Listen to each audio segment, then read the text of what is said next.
Well, obviously we got to move past a very, very tough loss and a big game this week. So the rivalry games on the horizon, one that we all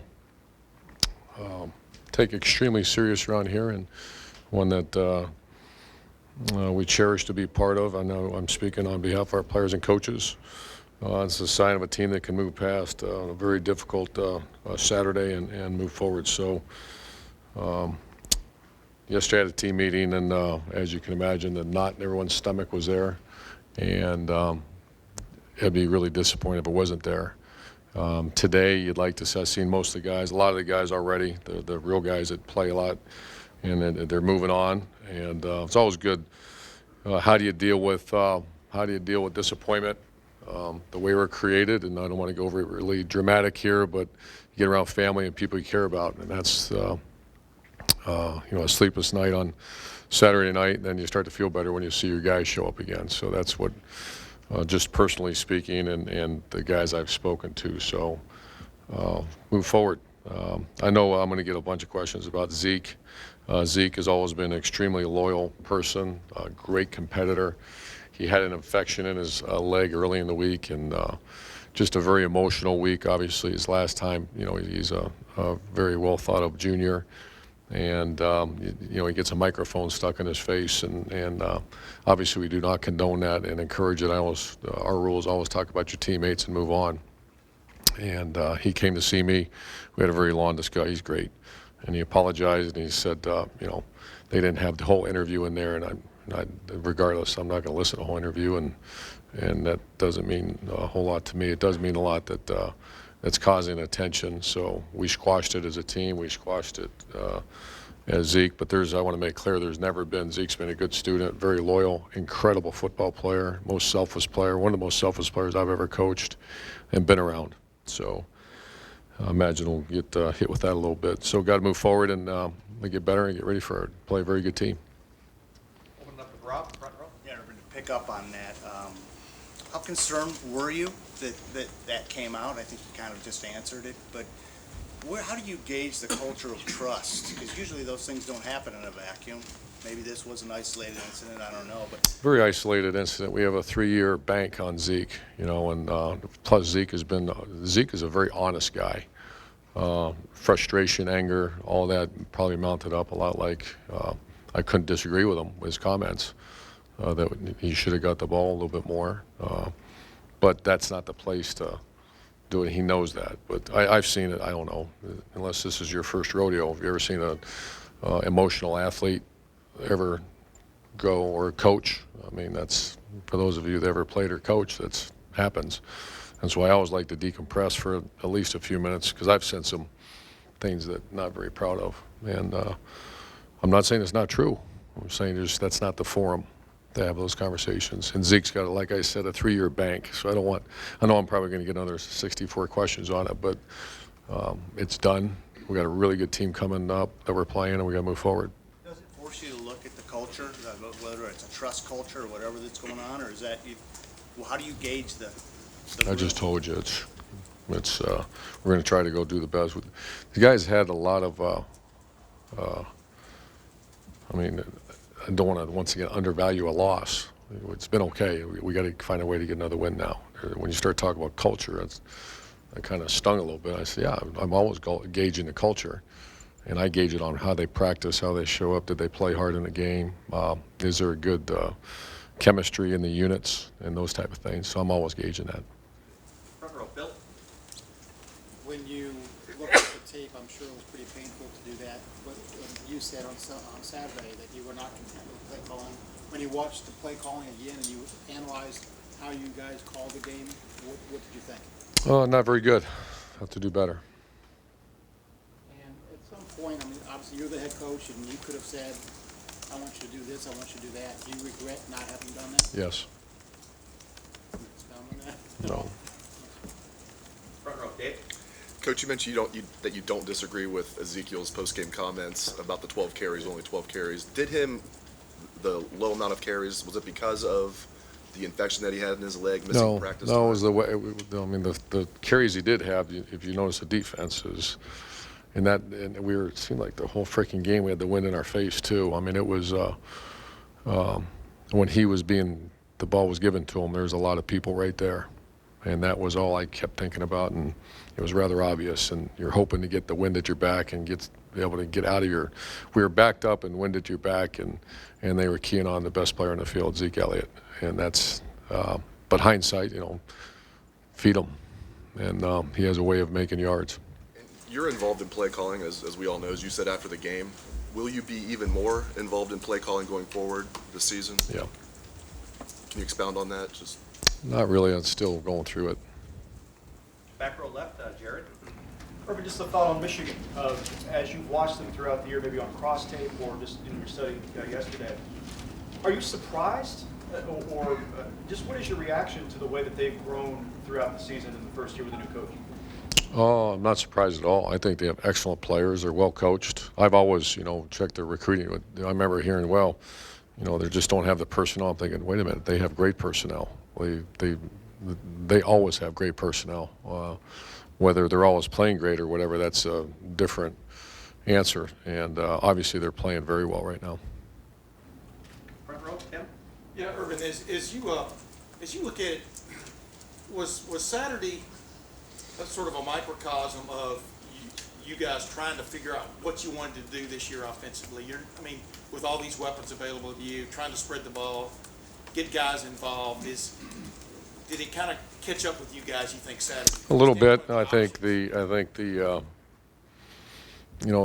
elements were also we wanted to throw the ball in that game. We wanted to. We had success against Michigan State last year throwing the ball for 300 yards. That was kind of going into it. That was because they're very good defensive front, very good. And there's how do you get them off you?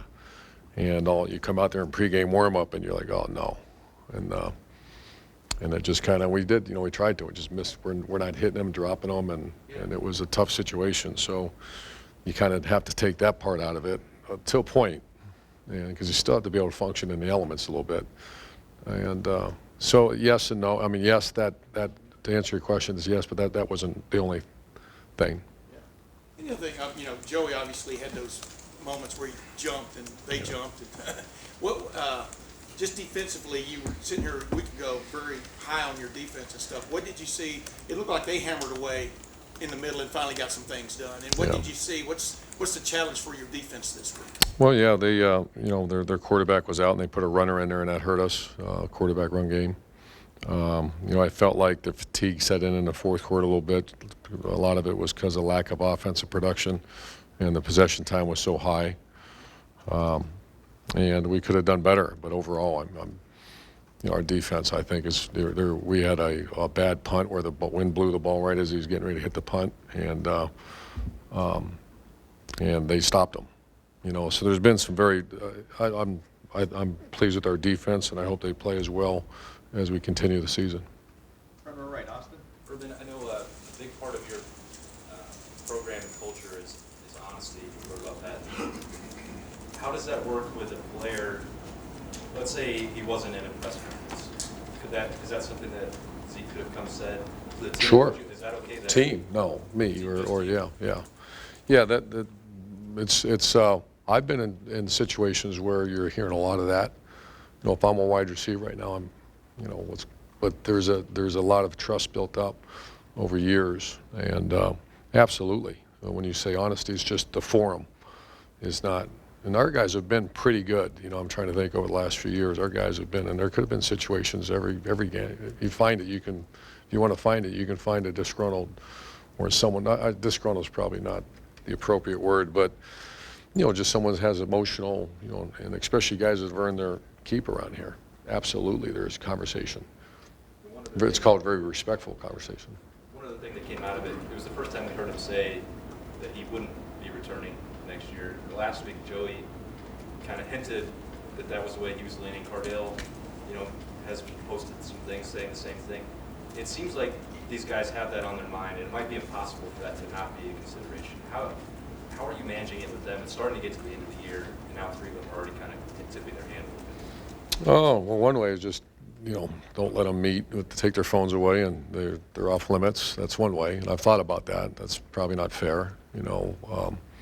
I trust those guys. You know, Zeke, once again, now, the people you have me talking about are very emotional, very guys that are, you know, and one thing, loss is a loss.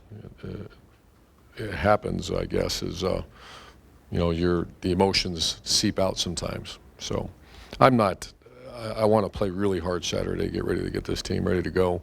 The names you just mentioned are wonderful, loyal kids to this program. I've done probably about as, you know, there's some great historians of this program that could tell you more, but I can't imagine those names you just mentioned have done much more. One won a national championship as a quarterback, 11-0 as a starter, and then the others are two of the best players ever to wear scarlet and gray. And they're good students and good guys. So I think, you know, I got to make sure we're doing this all week and get the laser lights. It's on our preparation. And make it clear, I mean, Zeke faces no jeopardy with you going into the game from a standpoint of not starting or something like that. No, not at all. Second row right, Dave. Perfect, a little off topic. I know you only spent a couple months there, but being born obviously in Toledo, on the front lines of this rivalry, your first house address was actually less than a mile from the Michigan border. You grew up in Ashtabula, but how do you identify with Toledo? Obviously it's almost your birthplace. Yeah, that was a drive-by, though, I guess. I asked that question, too, and I got this, well, we weren't there very long. You got my address, huh? Wow.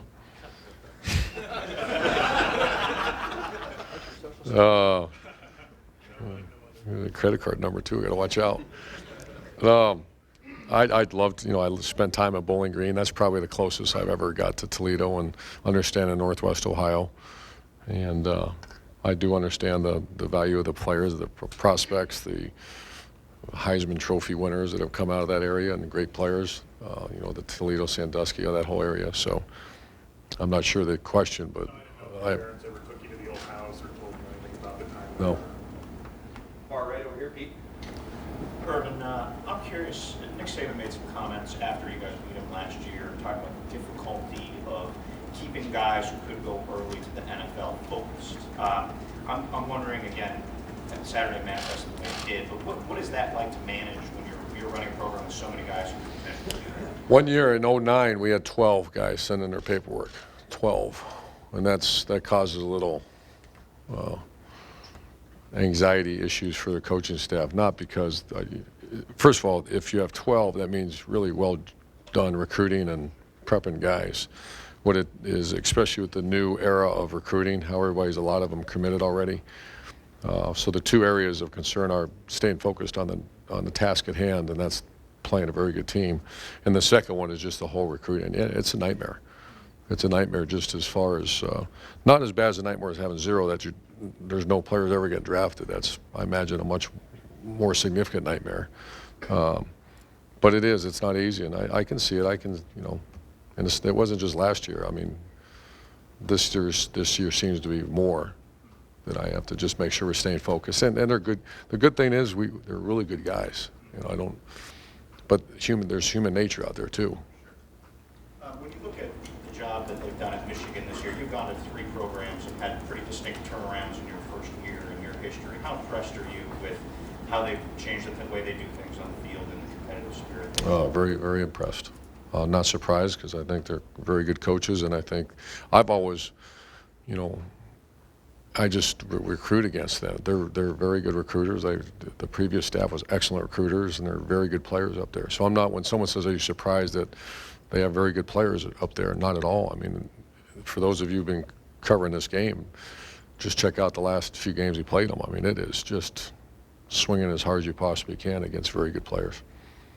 Back row right, Mark. Coach, you've worked, I think, with at least 2 of the coaches at Michigan, Cook Madison and G. Durkin. I don't know, what can you tell us about them and any particular stories? Good guys, good friends. DJ was a graduate assistant for me at Bowling Green. We hired him in Florida, so we know him and his family very well. And Greg's a lifelong friend, and good coaches. Right behind you, Clay. What do you recall about '86? You as the GA and Harbaugh, the quarterback. Would you welcome a guarantee from up north this week? I do remember that, and I remember us missing a wide left right at the end as the clock ticked 0. He won't want me to name his name, but I remember the kicker's name. A great kid. I'm certainly not going to say that. Far left, Bill. Urban, I know in the receiver room you have, excuse me, a ton of great athletes with Braxton and Jalen and Dontre and Curtis. Those are all guys who are also making a transition or have made a transition from a different position. How have you seen their development maybe along this season, and how might that be affecting the passing game? Oh no, we have had some injuries, but their development's fine. We just got to do a better job of getting them the ball. And I think Saturday was the fourth time you guys have been shut out in the first quarter. 5 times you haven't had a touchdown in the first quarter. As you assess everything, the slow starts, is there anything you can attribute that to? Is that concerning for you? It's concerning, and it's part of this whole evaluation that I'm going through right now, and after the season in great detail. Just disappointing, and that's not our history, and we got to evaluate why, and just don't have much time to do that right now. A couple more questions. Back, Bill. Livingston.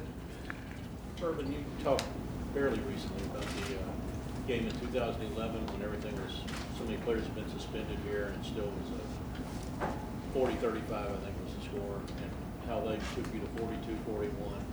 How hard is it going to be to kind of restrike the match after Saturday night to have? I have a lot of confidence in our guys. This is a very invested. They just had something happen to them they haven't had in, I think Jerry said, 400 some days. You got hit right in the gut, and so that's my job, and that's our coaching staff's job and our leaders' job to make sure that there is focus and attention to detail. The good thing is you're playing a very good team. Second row left, Ari. Coach, last year you guys, the Virginia Tech game, had a very large recruiting weekend for a game that didn't go real well. Again, this year, Michigan State, you guys had a lot of people in town, a lot of recruits. It was a very influential weekend for you. The weather, the way the game went, a lot of things didn't go your way. Can you explain how yesterday went from a tactical standpoint, and how do you deal at the end, especially now that you're closer to signing day than you were Virginia Tech, having such an influential? Well, we only have a few spots left, and so a lot of these are to get to know guys. Some of the guys we just didn't know very well, and obviously with the rain and the loss, it's not the ideal like the other games we've had. So it's tough, but I mean that's not the first time we all been down that road. Ohio State's a wonderful place that you win whatever we won 23 or 24 games, you lose one, and get going. The hard thing is just trying to have that good demeanor when you're meeting with, that's the hardest thing, to come in and put on the recruiting face at 9 o'clock the next morning. That's a challenge. You have to have 3 breakfasts, like you said, and all that stuff. I mean, you have there's probably an element of gambling to this where you have to, pick a big game and an atmosphere and stuff. When things don't go your way, the right way, is it a setback for you? I mean, surprisingly, because I've studied that, because I started that down when I was at Florida, because we lost to Auburn one time, and it was, biggest weekend of the year, and we've had other ones where you beat a rival or something, and it's very little. A lot of times that won't make the decision. I'm not saying this doesn't sometimes, but there was no statistical data to say don't be so only bring them in games that you really should win. So we err more on the side of atmosphere. yesterday on Sunday how did it go? I don't think I'm allowed to talk about recruiting. It was fine. Last question over here, Doug. Breakfasts were fine. Thank you. Urban, whether it's looking at the Michigan State game or just looking ahead to Michigan and what your offense needs to do against a good defense, I know every year is different, but there's a lot of guys on this offense who've had success, and these are successful offensive players. Just 11 games in, what is it that just isn't quite there, that in a game like that, you only score 14 points even with the weather and everything? Yeah. Are you still wondering? Yeah, wondering is probably not the correct word. If you're the head coach, you should probably have more firm answer. If it was something that firm or singular, you'd fix it immediately. And there's a variety of things. We're just not we're not operating at maximum capacity is the key word, and we're still 10-1. So what I'm doing right now is every ounce of ability, every ounce of energy and focus is going on trying to win this game. There'll be a time that we didn't score in the first quarter 5 times. We didn't. Don't worry, that'll be flipped over, upside down, inside out. Not now, because our focus is on this. And it's not as simple as what's this one thing or 2 things, or we'd fix it. And obviously, again, you're only worried about winning this game. But you understand the big picture. You were around media for a year when you weren't coaching. When something like with what happened with Zeke happens, that's what people are talking about today out in the world. And I know you can't control it, but you worry about your guys. But with your past experiences, can something like that have an effect on a program? Because Sure. how people view it or what people think of Ohio State now? Oh, I don't. It's just in the locker room. This will be an old story. You know, if we find a way to win this game, I imagine we won't be talking about this much longer. And if it was a person that had a history, or if there was some underlying, you're talking about the third leading rusher, so there's been, you know, some very good stuff going on in that. I knew I'd get it today, but it's a closed, sealed, and it's sealed as far as our team and the team room is concerned, the locker room. And the only time they'll hear that, I'm sure, because I trust our guys.